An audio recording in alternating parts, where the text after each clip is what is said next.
ladies and gentlemen, I got a Rockstar Stitch mat. Last week, I was lucky enough to be invited by Ravensburger to attend an event at the Disney store in London. I finished second to Lorcana Villain. I did get my hands on a Rockstar Stitch as well as that Rockstar Stitch playmat. Lorcana Villain came out on top, so I got the Rockstar Stitch playmat with the champion tag. And if you yourself want to win a Rockstar Stitch promo, this is the video for you, where we're covering the top decks and my opinions on the best decks to run for the set championships. Set championships are running from the 19th of April to the 28th of April. Check your local game store out to see if you can sign up for a set championships. You can check the link in the description for the Disney Lorcana store locator to check your local area. Try and get your hands on a Rockstar Stitch playmat. Not to mention, of course, the Rockstar Stitch promo card. I'm going for a play set of Rockstar Stitches. I'm trying to get 4, so maybe if you're in the London area, you might see me across the table for a little game of Disney Lorcana. It's going to be so much fun playing in the set championships. I'm super excited to see what decks people are bringing, and I've been doing so much research in bringing you the best decks. We're going to talk about each deck's best and worst matchups, and overall just give you my opinions on what kind of deck you should be bringing to your local set championships. The first deck we're going to look at is a budget aggro deck, and you might be wondering why I'm starting off with this, but I wanted to highlight the value of surprise. And if you're gunning for the win in a set championships, if you don't feel like you're one of the better players in your local area, a deck like this can absolutely do the business for you. And I wanted to highlight this deck in particular because this is a deck which caused me so many problems at my set championship at the Disney store in London. My opponent Ross opened up with a turn 1 Maleficent. On turn 2, they played a second Maleficent and they played Befuddle, bouncing my Captain Hook back into my hand, and they absolutely steamrolled me. Now, this is coming off the back. I just finished 4th at a big 170 player tournament in Poland. I was using the same deck and very few players beat me, but this opening was enough to absolutely steamroll me. So I just wanted to highlight this deck because if you're not someone that's super experienced, if you don't have a big budget and you just still want an opportunity to try and win a Rockstar Stitch, I think this kind of deck is a really, really great way to go. You've got all sorts of aggressive tools, particularly strong if you can win the die roll and go first. And there's also a lot of very greedy decks in the current meta. So if you're able to get your Tiana down exerted with your hand empty, your Tiana is going to prevent your opponent from playing any song cards, and that can be a game-winning moment. There's a bunch of different ways you can play hyper aggro. You can play it with Amber, you can do whatever you really feel comfortable with, but if you don't feel comfortable in these super meta decks, you're not maybe as experienced as some of the other players in those matchups, I think this is a really great option to try and cheese your way to victory, win the die rolls, go first a bunch of times, and just completely catch your opponents off guard with an aggro budget deck. So the budget aggro deck I am going to put down in the D tier, but I still think it's a really interesting option and it can absolutely high roll some wins for those players that aren't quite as confident with these other meta decks. There's a reason it's in this list. These are the 9 decks I'm recommending the most, so even a deck down in the D tier is still a serious deck. Okay, up next we have Ruby Sapphire Control. Ruby Sapphire Control is very likely to be a very common fixture at the set championships. It's had some very good recent performances, and as a result, it's likely to have been picked up by a lot of players coming into this weekend. In particular, a reason this deck is very good is due to its incredibly strong matchups into Amber Steel Songs and Sapphire Steel Wheel. Those are 2 of the top decks in the meta, but Ruby Sapphire is a complete nightmare matchup for them because it's just such a greedy control deck. There's quite a few different ways you can build this one, but the setup I like most is playing the Queen of Hearts and Grammatala to try and keep those aggro decks at bay. You've got 2 copies of Tremaine and Medusa, a couple copies of Scar as well. 1 jump ahead, let it go. You've also got some Shield of Virtues for your Flavershamp fuel. Another thing you could consider is playing Scrooge McDuck's Mana. This deck is really powerful. Of course, it's going to really struggle against aggressive decks, but your matchups into so many of the other top meta decks are absolutely brilliant. I really would expect to see lots of players picking up Ruby Sapphire coming into this weekend, and it's definitely a deck that you should be considering. Of course, the big downside of this deck is if you queue into that guy that's playing the budget aggro deck, you're going to lose, even if you're going first twice. Like, you're just going to lose. So that is the thing to consider. It's a risky deck to bring, but the reward can be potentially incredibly high. I'm going to put the Ruby Sapphire deck into the A tier. I think if it wasn't for those aggressive players, it would be an S tier deck, but I think at your set championships, you should expect there to be very aggro heavy players, and therefore it's a very risky deck to bring. Okay, full biasy warning. This is a deck that I built myself. It's a deck I popularized. It's a deck I'm a huge fan of. However, it's without doubt one of the best decks in the game. And what I like about Emerald Steel in particular is, unlike a lot of the other decks, it doesn't have any completely awful matchups. It's similar to Ruby Amethyst in that sense that it's got a pretty even matchup split across the board. There are some matchups which are pretty difficult, Amber Steel Songs in particular. Also, Sapphire Steel can be a really tricky matchup as well, but both are incredibly winnable. This is the setup I would recommend: 2 copies of Captain Hook, 4 copies of Robin Hood Beloved Outlaw. And you might be thinking, Spessy, where on earth is your shift Robin Hood? Well, my friends, that is part of the beauty. You don't play it and you bait your opponent into thinking that you do. In fact, this bait value is what won me my top 8 game against Sapphire Steel. I had a Robin Hood down on the board, my opponent had a Mr. Smee, and I pretended to think very, very hard if, oh, do I really want to quest with my Robin Hood? Oh, I guess I will quest. They're then expecting the shift the following turn. They trade their Mr. Smee into my Robin Hood, and that was a game-winning moment. One thing that Emerald Steel really struggles with is having 1-cost cards which can quest. The Captain Hook is not really a card you're going to want to quest with, but this is an aggressive deck. So the Robin Hood is just the best option as a 1-cost quester alongside Merfolk. Because of that shift threat, people will remove it, and that is why it's in the deck. The other spicy inclusion is 2 copies of Tiana Celebrating Princess. You could go up to 3, but I think 2 is the sweet spot. This card is giving you great coverage against Amber Steel Songs as well as Sapphire Steel, which are 2 of the more tricky matchups. She is pretty weak against Ruby due to Maui and Madame Medusa being the 2 clean answers to her, but in every other matchup, she is very powerful. She quests for 2, she's hard to remove. It's a card I'm a huge fan of. I'm also playing 4 copies of Beast Tragic Hero, but I do want to mention that this is one of the most cuttable cards from the deck. I don't own any copies of this card, and so in Poland, I was not playing any copies of it. You don't have to. You could just play cards like Daisy Duck. You could add some more Captain Hooks. You could try Rise of the Titans. The choice is yours. You do not have to play Beast in this deck. It just makes sense to have it as an option. There's also 4 copies of Baboom, 4 copies of all of these songs as well. So the other tech options you might want to consider, you could play Rise of the Titans. You could try Pete Bad Guy as a way of trying to deal with Queen's Castle. You could also play a couple copies or 1 copy of Fire the Cannons to help your Amber Steel Songs matchup. Overall, I think that Emerald Steel Discard is very similar in power level to a lot of the other decks in this list, but what I love about it, it just doesn't have any auto loss matchups. I'm putting it in the S tier. It's controversial, I'm biased, but I think it's just a better pick than a lot of the other decks because of the fact it doesn't have any auto loss matchups, whereas a lot of these other decks do. Okay, up next we have Jafar Aggro. Now, you might be surprised that it's an aggro deck, but rather than the mid-range approach that you often see, the mid-range Jafar decks are fine. I just think that they're lacking a little bit of something, and I think that if you're going to play Jafar, a better approach is to go for this more aggressive game plan. I did recently play this in a tournament and had a reasonable performance. One big downside of this deck is it has some really awful matchups. In particular, Amber Steel Songs is a really big struggle.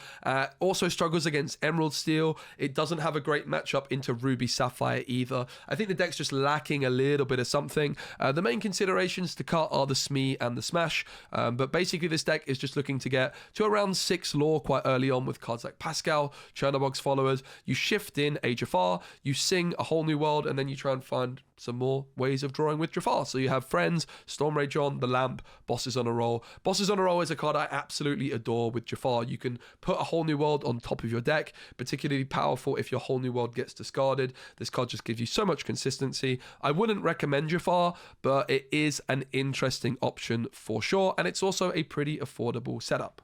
Overall, I'm going to put Jafar into the D tier as well. Even the mid-range approach, I just don't think it's the way to go. I think just a standard aggro list with a Tiana is actually going to serve you better. And the mid-range Jafar decks, I just don't rate them. I just don't think they're very good. Okay, the next deck is Mufasa, which I like to call BOOfasa, because I've never really been a huge believer in the deck until now. We're keeping the nickname BOOfasa because I find it hilarious, because a lot of Mufasa players get very upset when you call their deck BOOfasa. I just think it's hilarious. I'm keeping it up. But I honestly think the deck's really good. Honestly, the deck scares me. I would consider playing this deck myself this weekend, much more so than a lot of the other decks. This deck is great when it goes first. When it goes second, it can struggle, however.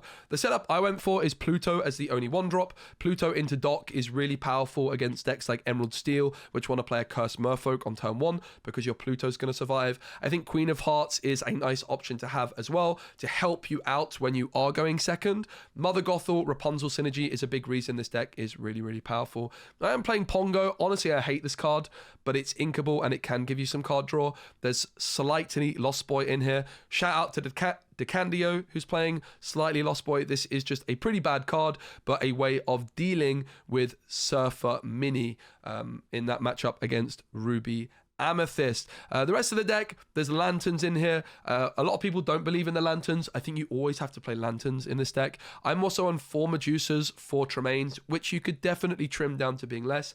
I just think these cards are so good. I want as many as possible. 1 copy of Chernobog, 1 Scar. I would say like the main thing to consider tweaking with this one is you might just want to drop like the Tremaine, the Medusa, the Scar count down and add like some lower curve cards. But really, if you're playing Mufasa, you want your Mufasa to be getting quite a lot of value. I think the Pluto Lantern dock setup is the way to go. I really like the Queen of Hearts as well to help you out when you're going second. Overall, I think Mufasa is a lot better than people are giving it credit for, and it is possibly the most underrated deck in the game right now. So bear that in mind. I am honestly very tempted to put Mufasa in the S tier because I think it's a really solid deck. I think that would be a little bit outrageous though. I'm going to put it in the A tier. It hasn't really got those proven tournament winning results just yet. But honestly, I think the deck is a lot better than people give it credit for. I've obviously criticized it so much calling it BOOfasa, but it doesn't have any of those completely awful matchups that a lot of these other decks have. It's kind of uncharted territory as well. A lot of people are going to be caught off guard by it. I think it's a really interesting deck to bring this weekend. If you're experienced with Mufasa, if you like the deck, I think go for it. It is going to struggle going second, but if you can win those coin flips, there's very few decks better than it in the game. I'm sure many of you have been sat here looking at the tier list thinking, what on earth is this Pascal discard? Well, this is my little bit of secret sauce. This is the front runner for my deck that I'm personally going to be bringing to the store championships. But I'm still not locked in, and this is a Emerald and Amethyst discard deck. It's very similar to the Emerald Amethyst tempo decks that we've been seeing in the past, but it's just got a Prince John and it's got Sudden Chill, which I find perplexing that people have not been playing. I'm sure many of you know how powerful the opener is of playing a Merfolk, a Flynn, a Prince John. That is enough reason to play Prince John on their own, but also Ursula being able to sing Sudden Chill is giving you so much better coverage in matchups against decks like Amber Steel Songs. Suddenly, instead of Amber Steel Songs being one of your worst matchups for Emerald Amethyst, it turns into a really good matchup. This deck is a bit of a hybrid in between Ruby Amethyst as well as Emerald Steel. It's like the middle ground in between them. It feels like a deck which has great matchups across the board. Interestingly, the worst matchup for this deck is Mufasa, because you don't have any way of denying your opponent having Mother Gothel, being healed up by Rapunzel because you have no targeted damage. The Mother Gothel Rapunzel synergy just pops off, and this deck really, really struggles to deal with Mufasa as a result. Every other matchup, though, seems pretty damn good for this deck. I really like it. It does need a little bit more testing. I think one thing to bear in mind that you might want to consider is playing a couple copies of Bibbidi Bobbidi Boo, maybe dropping the Crab countdown, maybe dropping like the Chernobog countdown, down. One thing you do need to bear in mind, though, is Minnie Mouse Stylish Surfer can be a nightmare for this deck. So the way you deal with it is with Pascal and Merlin's Crab, but you could also consider the 4-cost Tinkerbell in Emerald, which can give your Madam Mim, it can give your Merlin Crab, your Madam Mim Snake, evasive for a turn to remove the Minnie, and of course it can remove Minnie itself down the line as well. So that's something to consider. Pascal, just a card I really like in this deck anyways. But yeah, this deck's really good. I'm definitely considering bringing it myself for the set championships. It's definitely a deck to bring out of left field, but Emerald Amethyst has been performing very, very well, and I'm pretty convinced Prince John is just a better way to play the deck. So the question is it in A tier? Is it in S tier? I'm going to put it in A tier because it's a risk, but I think it's a really, really good deck. And I would honestly be very tempted, once I've tested it more, to put it up here. I think it has huge potential, but I think a more reasonable safe bet option is for me to put it into the A tier. But if you're looking for a deck to catch your opponents off guard, I think this is going to be a great one. They see Emerald and Amethyst, they do not expect that Ursula to sing Sudden Chill, and therefore they might be emptying their hand in a way that they would not otherwise do if they were scared of Sudden Chill. Up next we have Ruby Amethyst. This is Erebos's list, who topped the Swiss stage in the Poland tournament I went to a couple weeks ago. He absolutely destroyed me. I did make one tweak, which is I removed 1 copy of Teeth for an extra copy of Be Prepared. So I did increase the uninkable count to 14. Worth bearing that in mind. I did increase it by 1. So you are going to have to be careful with your mulligans in this one. This deck is great. This is actually a big deck. A big reason I'm a bit scared of playing Emerald Steel at the moment, because I think that this deck is a lot better into Emerald Steel than people currently realize. You can absolutely abuse Queen's Castle against Emerald Steel players. That's a big thing that the Emerald Amethyst deck does have, is it has ways of dealing with Castle. But this deck is just very strong across the board. It doesn't have a bad matchup. However, I would describe it as a little bit of a wet noodle deck. It doesn't have any amazing matchups, and a lot of the matchups are kind of like 45%, 55%. If it had that extra like 3 or 4%, this deck would be the best deck in the format, but it is just a little bit short across the board. It's not a deck I would personally play for that reason. Lots of top players do enjoy using Ruby Amethyst though, and there will be plenty of set championships being won by Ruby Amethyst players. I'm going to put the Ruby Amethyst into the C tier. I honestly just don't believe in Ruby Amethyst, guys. I'm sorry. I'm going to put it into the C tier. I think it's a fine option. I think I'm also going to knock the discard deck down into the B tier. I don't think it quite has the stripes to be up here. You could also probably make it... I'm going to have a bit of a rejig because I don't want to be too... I don't want to go on my own hot takes too much. I want to go more on like the general consensus of the top players. So as much as I think Mufasa is a really, really exciting option this weekend, it probably doesn't deserve the A tier. Similar with this discard deck. And having then the Ruby Amethyst deck down in the C tier makes it not quite as bad. I still think it's a really great option. I think you can absolutely win events with it. I think it's a much, much better option than the decks down here. But I just personally would never go near it myself. So let's have a little bit of a rejig. Mufasa and discard into the B tier, and Ruby Amethyst into the C tier. All right, up next we have Amber Steel Songs. There's so many different ways to build this deck. The lists are very tight. You have 3 main options. You go for the Pride Lands, you go for Sleepy's Flute, or you go for Lanterns. Personally, I would recommend the Pride Lands setup. I think it's a nice middle ground in between the other two. I also think Pride Lands has a lot of really nice synergy with Mr. Smee. Being able to move your Mr. Smee into the Pride Lands to get some more questing out of him can be absolutely game-winning. And the other bit of synergy that I really want to draw attention to is Rapunzel and Mr. Smee. Because these lists are so tight and there's so many cards you want to play, so many people end up dropping the Mr. Smees and only running 3 Rapunzels. But I think that is absolutely bonkers. I think the Smee Rapunzel synergy in this deck is mind-blowingly good, and therefore I would always run 4 copies of each. Of course, you're looking to play your Queen, your Robin Hood, and shift your Queen and Robin Hood in, sing a whole new world. Your Ariel can fish for your whole new world. There's a couple of Benjas in here as well. Only 2 copies of Cinderella Stout-Hearted. I would love to play more.